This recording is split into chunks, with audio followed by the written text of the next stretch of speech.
నిన్న క్యాబినెట్ మీటింగ్లో చంద్రబాబు నాయుడు గారు ప్రజలపైన చూపించిన ప్రేమ సునామీ వచ్చేసింది సముద్రాల్లో.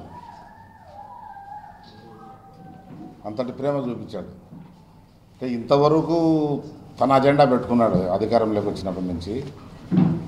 ఇప్పుడు ఈ 2 నెలలు ప్రజల అజెండా పెట్టుకోవాలా, లేకుంటే అది అధికారంలోకి వచ్చే పరిస్థితి లేదనేటువంటి భావనతో పిచ్చిగా డబ్బు ఉందా లేదా, ప్రభుత్వము ఆర్థికంగా ఏ విధంగా ఉంది, ఏం ఆలోచన లేకుండా విచక్షణారహితంగా మొదలుపెట్టాడు నిన్న ఇవ్వటం. 2% కూడా లేదు గ్రోత్ రేట్ అగ్రికల్చర్లో. ఇంత ప్రజలను మోసం చేసేదానికే ఫిగర్స్ తారుమారు చేయటం తప్ప నిజంగా అది మనం సాధిస్తామనేటువంటి తపన లేనే లేదు. సంక్షేమం అంటే మహానుభావుడు ఎన్టీ రామారావు, రాజశేఖర్ రెడ్డి వాళ్ళు పెట్టిన స్కీమ్స్ ప్రజలకు ఉపయోగపడ్డాయి. అది ఏ స్కీమ్, హెల్త్ సెక్టర్లో కానీ, ఎడ్యుకేషన్ సెక్టర్లో కానీ, ఎక్కడైనా కూడా డెవలప్మెంట్ సెక్టర్లో కానీ. సంక్షేమం నువ్వు గురించి చెప్తే ఎట్లా? వాళ్ళందరినీ శాశ్వతంగా ప్రజల హృదయాల్లో నిలిచిపోయిన వ్యక్తులు వాళ్ళను వదిలేసి నేనే చేస్తున్నాను అనేటువంటి ఇదితో అసలు నీ పేరు చెప్తేనే రైతులు వణుకుతారు నాకు తెలుసు. అసలు నీకు పంచె కడితేనే సరిపోదు కదా. పంచె కట్టినోడు కడితే అతని గౌరవంలా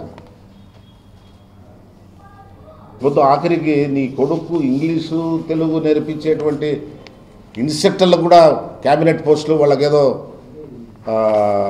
ఇచ్చేసి వాళ్ళకు శాలరీస్, వాళ్ళ పెన్షన్, వాళ్ళ పర్క్యూజేట్స్ అంతా ట్రెజరీ అమౌంట్ నుంచి పే చేసే దౌర్భాగ్యం వచ్చేసింది. అఫ్కోర్స్ ఆయనకి ఏం నేర్పించినా రాదనుకో, వర్ధంతికి జయంతికి డిఫరెన్స్ తెలియకుండానే ఉంది. ఇంకా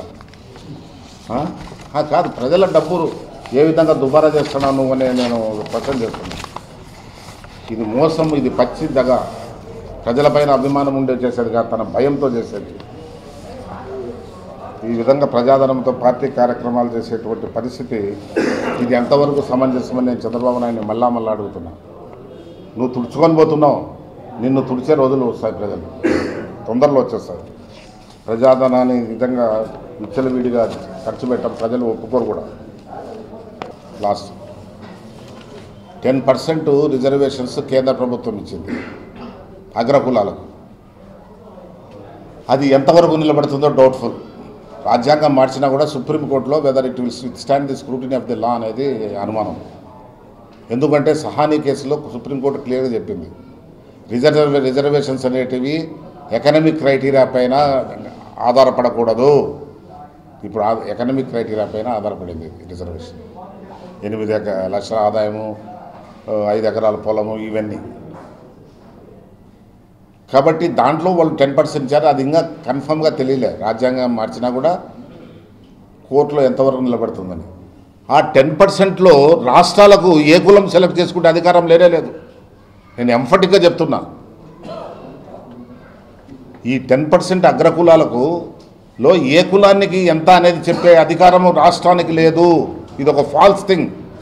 ప్రజలను మభ్యపెట్టడానికి నిన్న చెప్పాడు ఒకటి. రెండవది, ఈ విధంగా అగ్రకులాలకు చిచ్చు పెట్టాడు. మళ్ళా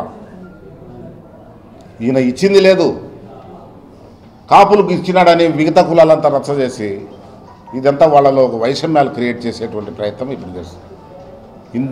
ఇంత ట్రైటర్, ప్రజలకు ఇంత ద్రోహి ఇంకా రాడు. ఈ దినం ఏమన్నాడు, కాపులకు రిజర్వేషన్ చేసి నేను కేంద్ర ప్రభుత్వానికి తీర్మానం చేసి పంపించినానన్నాడు. నిన్న మన పార్టీ ఎంపీ క్వశ్చన్ వేస్తే ఆ ప్రపోజల్ మా దగ్గరికి రాలేదని పార్లమెంట్లో జవాబు చెప్పారు. మన పేపర్స్లోనే వచ్చింది.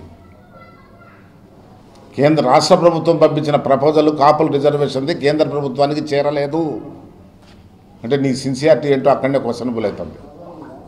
ఇప్పుడు ఇదొకటి, అగ్రకులాలకు చిచ్చు అంటే కాపులకు 5% ఇస్తున్నాడు కాబట్టి మిగతా కులాలంతా వాటిపైన వ్యతిరేకమయ్యేదానికి.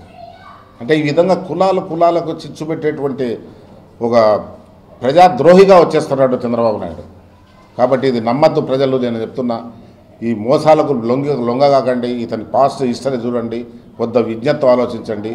కాబట్టి ఇవన్నీ చెప్పి మీ ఓట్లు దండుకొని మళ్ళీ మీకు 5 సంవత్సరాలు నరకం చూపించడానికి ఇతను ప్రయత్నం చేస్తున్నాడు.